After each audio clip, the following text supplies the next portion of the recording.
2021 जैसा भी था, जो भी था, निकल गया। इंडियन ऑटोमोबाइल मार्केट के लिए ये साल कुछ खास नहीं रहा। शुरुआत में कोरोना ने खेल लिया और बाद में जब डिमांड आना शुरू हुई भी गाड़ियों की, तो ये लोग फुलफिल नहीं कर पाए क्योंकि सेमीकंडक्टर चिप की कमी चल रही थी। लेकिन कुछ भी कहो, इस साल में कुछ तो खास था। 2021 में लॉन्च होने वाली ज्यादातर गाड़ियों ने काफी बेहतर परफॉर्म किया है। हालांकि कुछ गाड़ियां ऐसी भी हैं, लगभग 6 गाड़ियां ऐसी हैं जो 2021 में फ्लॉप हो गईं, और उन्हीं 6 गाड़ियों के बारे में मैं आपको इस वीडियो में बताने वाला हूं। 27 जनवरी 2021 को जीप ने एक लंबे अरसे के बाद कंपास के फेसलिफ्ट को फाइनली लॉन्च किया था। इन लोगों ने फेसलिफ्ट लॉन्च करने में इतनी ज्यादा देर कर दी कि तब तक कंपटीशन काफी तगड़ा हो चुका था और कंपास पहले ही मार्केट से अपनी जगह खो चुकी थी। इसके अलावा इसके फेसलिफ्ट से उम्मीद लगाएं भी तो लगाएं कैसे, क्योंकि ये बस कहने का फेसलिफ्ट था। इसमें कोई ज्यादा बड़े चेंजेस नहीं किए गए थे। दोनों गाड़ियों के एक्सटीरियर, मतलब कि पुराना मॉडल और नए मॉडल को खड़ा कर दिया जाए तो एक आम आदमी के लिए पहचानना मुश्किल होगा कि फेसलिफ्ट कौन सा है और प्री फेसलिफ्ट कौन सा है। इंटीरियर में भी कोई ज्यादा चेंजेस देखने को नहीं मिले। एक डेस्कटॉप टच स्क्रीन जरूर एक बड़ा चेंज था, इसके अलावा कोई बदलाव नहीं किया गया इस गाड़ी में। यह गाड़ी पहले से ही अपनी सेगमेंट की बाकी गाड़ियों को कंपटीशन नहीं दे पा रही थी और फेसलिफ्ट लॉन्च होने के बाद भी इसकी सेल्स पर कोई असर नहीं पड़ा। जनवरी से लेकर अब तक, मतलब कि जनवरी टू नवंबर के बीच में इस गाड़ी की टोटल 10,736 यूनिट्स ही बिक पाई हैं। दिल्ली के ऑन रोड प्राइसेस के हिसाब से ये गाड़ी लगभग 20.5 लाख रुपए से शुरू होकर 35 लाख रुपए तक की मिल जाती है, पेट्रोल और डीजल दोनों ही इंजन ऑप्शंस में। इसमें आपको ऑल व्हील ड्राइव का ऑप्शन भी मिल जाता है, लेकिन अभी भी इसमें एक बहुत बड़ी कमी है और वो है कि इसमें सिर्फ ऑल व्हील ड्राइव के साथ ही आपको डीजल ऑटोमेटिक मिलता है। अगर आप 4x2 में डीजल ऑटोमेटिक खरीदना चाहते हो तो वो ऑप्शन है ही नहीं। इसी तरह से अगर आप इसका पेट्रोल इंजन मैनुअल ट्रांसमिशन में खरीदना चाहते हो तो उसमें आपको सिर्फ एक ऑप्शन मिलता है, इसका बेस वेरिएंट। बाकी सब में सिर्फ पेट्रोल ऑटोमेटिक है। यही कुछ कमियां हैं जिसने इसके फेसलिफ्ट को फ्लॉप कार ऑफ 2021 में शामिल कर दिया। दूसरी गाड़ी के तो भाई क्या ही कहने, इतना ओवर कॉन्फिडेंस भगवान कभी किसी को ना दे। अभी एक रिसेंट वीडियो में मैंने आप लोगों को बताया था कि ऑलिम ट्रेड पर ट्रेड कैसे करते हैं, और अब मैं आपको बताने वाला हूं अपने डील्स की हिस्ट्री के बारे में, जिसमें आप देख सकते हो कि मैंने कितना प्रॉफिट कमा लिया है।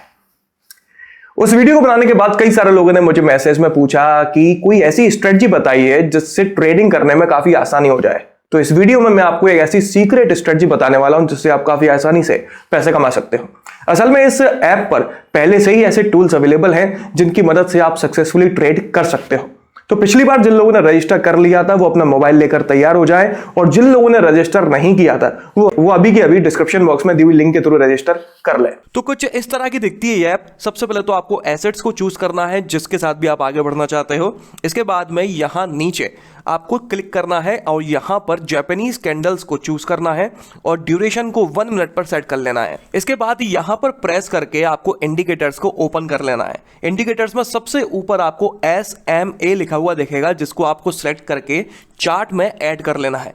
ऐड होने के बाद आपको वापस से SMA पर क्लिक करना है और जो नंबर शो हो रहा है उसे 60 पर सेट कर लेना है, और नीचे यहां पर कलर में आप ब्लू को सिलेक्ट कर लें और अप्लाई कर दें। इसी तरह से एक और SMA इंडिकेटर को ऐड करना है। इस वाले इंडिकेटर में हम नंबर को 4 पर सेट करेंगे और कलर हम ग्रीन कर लेंगे। इसके बाद हम इसे अप्लाई कर देंगे। तो अब हमारे पास 2 SMA इंडिकेटर हो गए हैं, एक है ब्लू और दूसरा है ग्रीन। अब जो मैं कह रहा हूं उसे काफी ध्यान से सुनिएगा। हमने 2 इंडिकेटर सेट करे थे जिसकी वजह से हमें यहां पर चार्ट पर 2 लाइन दिख रही हैं, एक है ग्रीन कलर की और दूसरी है ब्लू कलर की। अगर ग्रीन लाइन ब्लू लाइन को क्रॉस करती है नीचे से ऊपर की तरफ तो आपको अप पर इन्वेस्ट करना चाहिए, और अगर ग्रीन लाइन ब्लू लाइन को क्रॉस करती है ऊपर से नीचे की तरफ तो आपको डाउन पर इन्वेस्ट करना चाहिए। और अब इसी स्ट्रेटजी के साथ आपको यहां पर मैं एक डील करके दिखा देता हूं। मैं यहां पर 1500 रुपए इन्वेस्ट करने वाला हूं। 1 मिनट का टाइम मैंने सेट किया हुआ है। आप देख सकते हो कि ग्रीन लाइन ब्लू लाइन को क्रॉस कर रही है नीचे से ऊपर की तरफ, मतलब कि मुझे अप पर इन्वेस्ट करना चाहिए, और ये मैंने डील ओपन कर दी है।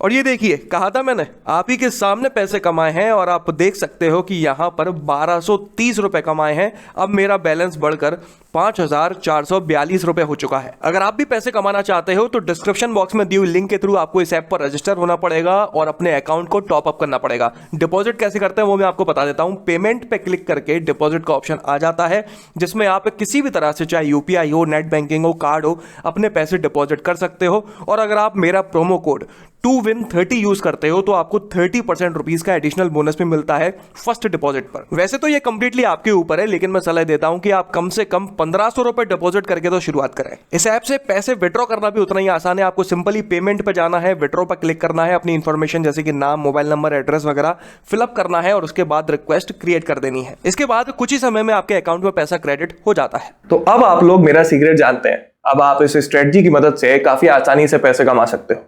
जिन लोगों ने अभी तक ऐप को डाउनलोड नहीं किया है, डिस्क्रिप्शन बॉक्स में दी हुई लिंक के थ्रू इस ऐप को डाउनलोड कर लीजिए, खुद को रजिस्टर करिए और पैसे डिपॉजिट करिए। बाकी अगर आपको कोई भी डाउट है तो इस वीडियो के कमेंट बॉक्स में आप मुझसे पूछ सकते हैं। दूसरी गाड़ी के तो भाई क्या ही कहने, इतना ओवर कॉन्फिडेंस भगवान कभी किसी को ना दे। सिट्रन ने 2021 में अपनी पहली गाड़ी इंडियन मार्केट में लॉन्च करी, C5 एयरक्रॉस, और वो बुरी तरह से फेल हो गई और फेल होनी ही थी। इतने जबरदस्त प्राइसेस में उसे लॉन्च जो किया गया था। C5 एयरक्रॉस एक 5 सीटर कॉम्पैक्ट SUV है जो कि टूसॉन और कंपास जैसी गाड़ियों को डायरेक्ट कंपटीशन देती है। लेकिन अगर प्राइसेस की सुनोगे तो ये गाड़ी लगभग 37.5 लाख रुपए से शुरू होकर 40 लाख रुपए तक की मिलती है दिल्ली के ऑन रोड प्राइसेस के हिसाब से। इतनी जबरदस्त महंगी होने के बाद भी इस गाड़ी में काफी कम फीचर्स मिल पाते हैं, कंफर्ट और सेफ्टी दोनों के ही। कैबिन स्पेस भी इसमें कोई खास नहीं मिल पाती। इंडियन ऑटोमोबाइल मार्केट का अगर इतिहास उठाकर देखा जाए तो 30-35 लाख रुपए तक के मैक्सिमम बजट में अगर किसी गाड़ी को इंपोर्ट किया गया है इंडिया में, तो वो गाड़ी आते से ही उसका पूरा का पूरा बैच सोल्ड आउट हो जाता है, क्योंकि हम लोगों को लिमिटेड प्रोडक्ट्स खरीदने की बहुत बड़ी चुल है। लेकिन मेरे ख्याल में, मेरी याददाश्त के हिसाब से जहां तक है, ये इकलौती ऐसी गाड़ी है जो इतने ही बजट में मिलती है, ऐसे इंपोर्ट किया जाता है लेकिन फिर भी ये बिकी नहीं रही। 7 अप्रैल को इस गाड़ी को लॉन्च किया गया था और तब से लेकर अब तक इसकी सिर्फ 319 यूनिट्स ही बिक पाई हैं। मतलब कि हर महीने इसकी मुश्किल से 30 से 35 यूनिट्स ही बिक पा रही हैं ऑन एन एवरेज। मुझे आज तक समझ में नहीं आया कि इस गाड़ी को इस कंपनी की इमेज सुधारने के लिए लॉन्च किया गया था या अपनी पैर पे कुल्हाड़ी मारने के लिए। तीसरी गाड़ी भी भैया किसी से कम नहीं है। ये गाड़ी नहीं, इस गाड़ी को बनाने वाली कंपनी भी बहुत महान है, इसुजू। इस कंपनी का नाम तो आप लोगों ने सुना होगा। पंजाब, हरियाणा या कुछ ग्रामीण क्षेत्र वगैरह में इस कंपनी की गाड़ियां फिर भी आपको चलते हुए दिख जाएंगी, बाकी जगह कोई नहीं खरीदता।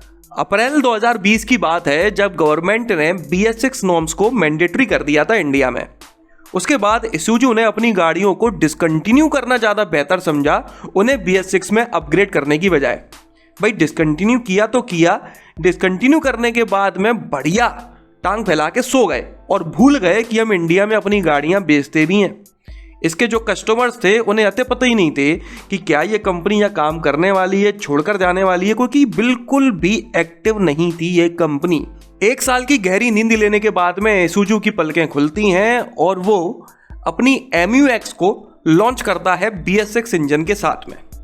जब इस गाड़ी को लॉन्च किया गया तब तक इस गाड़ी का जितना भी मार्केट जैसे तैसे बना था वो पूरा खत्म हो चुका था। 10 मई को इस गाड़ी को इंडिया में लॉन्च किया गया था और तब से लेकर अब तक इसकी बहुत कम बिक्री हो पाई है। इतनी कम बिक्री हो पाई है कि ये कंपनी अपनी गाड़ियों की बिक्री बताता ही नहीं है। हाल फिलहाल ये गाड़ी दिल्ली के ऑन रोड प्राइसेस के हिसाब से लगभग 40 लाख रुपए से शुरू होकर 42 लाख रुपए तक की मिल जाती है। अब आप जरा मुझे ये बताइए कि ये कंपनी और इस कंपनी की गाड़ी फेल क्यों ना हो। 40 से 42 लाख रुपए में आप एक ऐसी गाड़ी दे रहे हो 1 साल की नींद के बाद में, जिसमें फीचर्स कम है, सेफ्टी कम है, स्टाइल के अते पत्ते नहीं है, रोड प्रेजेंस के अते पत्ते नहीं है। इतने बजट में हम ग्लॉस्टर ले सकते हैं, फॉर्च्यूनर ले सकते हैं, हम MU-X क्यों लेंगे? और वही हुआ कि ये गाड़ी बुरी तरह फेल हो गई। चौथी गाड़ी भी इसुजू की ही है जो 10 मई को ही लॉन्च की गई थी, एक पिकअप ट्रक D-Max V-Cross। वैसे तो इंडिया में किसी भी पिकअप ट्रक को पसंद नहीं किया जाता, लेकिन ये पिकअप ट्रक आपको ग्रामीण क्षेत्रों में देखने को मिल जाता है थोड़ा बहुत। लेकिन अगर बात की जाए इस नए वाले D-Max V-Cross की, तो इसकी बिक्री बहुत कम हुई है। ये सिर्फ डीजल इंजन में मिलता है, मैनुअल और ऑटोमेटिक दोनों मिल जाते हैं, 4x2 4x4 दोनों मिल जाता है। दिल्ली के ऑन रोड प्राइसेस के हिसाब से ये लगभग 20.5 लाख रुपए से शुरू होकर 19 लाख रुपए तक का मिल जाता है। चलिए आगे बढ़ते हैं और 5वीं फ्लॉप कार के बारे में बात करते हैं, तो वो है महिंद्रा की बोलेरो नियो। अब यहां से कई सारे लोगों के कान खड़े हो गए हैं कि यार बोलेरो कैसे फेल हो सकती है, कुछ भी बोल रहा है रे बाबा। मैं असल में बोलेरो की बात नहीं कर रहा हूं, मैं बात कर रहा हूं बोलेरो नियो की। असल में क्या है कि महिंद्रा ने बहुत चालाकी से TUV 300 का सिर्फ नाम बदलकर उसे रीलॉन्च कर दिया इंडियन मार्केट में, और ये उम्मीद लगाई कि अब लोग इसे खरीदना शुरू कर देंगे। लेकिन भाई, जनता को बेवकूफ बनाना इतना आसान अब तो नहीं है। जितनी बिक्री TUV 300 की एक टाइम पर हुआ करती थी, उतनी बिक्री भी सिर्फ बोलेरो नियो की नहीं हो पा रही है आज की तारीख में। लोग बाग अच्छी तरह से जानते हैं कि बोलेरो क्या है और बोलेरो नियो का मुखौटा पहने TUV 300 क्या है। मेरे हिसाब से देखा जाए तो इस हरकत के बाद में बोलेरो नियो की वजह से जो रेगुलर स्टैंडर्ड बोलेरो है उसकी बिक्री पर भी नेगेटिव इम्पैक्ट पड़ा है, क्योंकि इसके जो खरीदार हैं उन लोगों को शायद आज भी ऐसा लगता है कि पुरानी वाली बोलेरो को बंद कर दिया गया है और अब सिर्फ मार्केट में बोलेरो नियो ही अवेलेबल है। मतलब कि ये एक तरह से इसकी नेक्स्ट जनरेशन आ गई है और पुरानी वाली बंद हो गई है। इस वजह से जो स्टैंडर्ड बोलेरो है उसकी बिक्री भी नीचे आ गई है यार। हाल फिलहाल बोलेरो नियो आपको दिल्ली के ऑन रोड प्राइसेस के हिसाब से लगभग 10 लाख रुपए से शुरू होकर 13 लाख रुपए तक की मिल जाती है, जबकि जो स्टैंडर्ड बोलेरो है वो आपको बोलेरो नियो से अभी भी 2 लाख रुपए सस्ती मिलती है। तो भला कोई भी बोलेरो नियो मतलब कि TUV 300 को क्यों खरीदेगा। और इस साल की आखिरी फ्लॉप कार है नेक्स्ट जनरेशन फोर्स गुरखा। 2020 फरवरी में हुए ऑटो एक्सपो में इस गाड़ी को फुल्ली रिवील कर दिया गया था और उसके बाद 2020 के आखिर में नेक्स्ट जनरेशन महिंद्रा थार को लॉन्च किया गया, जिसके लोग भाई साहब पागलों की तरह दीवाने हो गए, क्योंकि महिंद्रा ने गाड़ी ही ऐसी लॉन्च करी थी। इतने ज़बरदस्त चेंजेस किए थे उस गाड़ी में, उस गाड़ी की पूरी इमेज को पलट कर रख दिया। थार की एक देसी इमेज थी और उसको इतना ज़्यादा अच्छा बना दिया कि उसकी इमेज एक फैमिली कार वाली बन गई, एक ऐसी गाड़ी जो कंफर्ट भी दे सकती है फीचर्स और सेफ्टी के साथ में। यही सब देखने के बाद में जनता ने नेक्स्ट जनरेशन फोर्स गुरखा के साथ में भी कुछ ऐसी ही उम्मीदें लगाना शुरू कर दी कि अब हमें गुरखा में भी काफ़ी तगड़े बदलाव देखने को मिलेंगे। लेकिन जब इस गाड़ी को लगभग 1.5 साल बाद लॉन्च किया गया, तब तो भाई क्या ही कहने, हर किसी की आंखों में सिर्फ निराशा थी। इस गाड़ी में बाहर से जो चेंजेस किए गए, हेडलैम्प में जो चेंजेस किए गए, वो अपनी जगह ठीक थे, लेकिन इंटीरियर आज भी फुल्ली देसी और फुल्ली बेसिक है। फीचर्स के नाम पर कुछ भी नहीं है।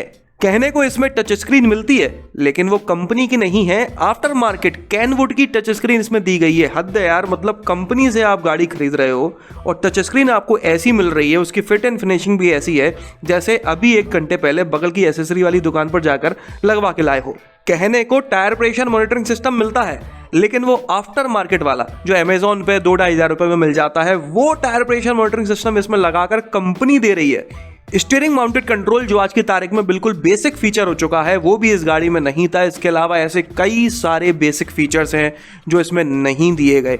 अगर इंटीरियर की स्टाइल की बात भी करें तो वो भी काफ़ी ओल्ड फैशन थी। चलो, डिज़ाइन और फीचर्स जैसे भी थे, जो भी थे, लेकिन कहने को इस गाड़ी में 2600 सीसी का काफ़ी बड़ा इंजन मिलता है, लेकिन पावर जनरेट करता है 1500 सीसी के इंजन के बराबर। सिर्फ 90 bhp की पावर जनरेट करता है और 250 Nm का टॉर्क जनरेट करता है। इंजन के मामले में भी ये गाड़ी अपने राइवल्स को टक्कर नहीं दे पाई, और इतना सब होने के बाद में भी ये गाड़ी लगभग 16.5 लाख रुपए की मिलती है दिल्ली के ऑन रोड प्राइसेस के हिसाब से। अब आप ही बताइए, इतने बजट में कोई भी ये ओल्ड फैशन गुरखा खरीदना पसंद करेगा, या फिर नए पैटर्न की मॉडर्न थार, या कोई दूसरी ज़्यादा कंफर्ट और ज़्यादा फीचर्स वाली एसयूवी। 27 सितंबर को इसे लॉन्च किया गया था और तब से लेकर अब तक ना तो ये कहीं दिखती है और ना ही इसकी सेल्स की कोई खबर है। इंडियन मार्केट अब काफ़ी ज़्यादा कॉम्पिटिटिव हो चुका है। जिस तरह से एक टाइम पे मोबाइल के मार्केट में आग लगी हुई थी, चाइनीज़ कंपनीज और बाहर से आने वाली दूसरी कंपनीज कम पैसों में ज़्यादा फीचर्स दे रही थी, अब वही ज़माना ऑटोमोबाइल मार्केट में आ चुका है।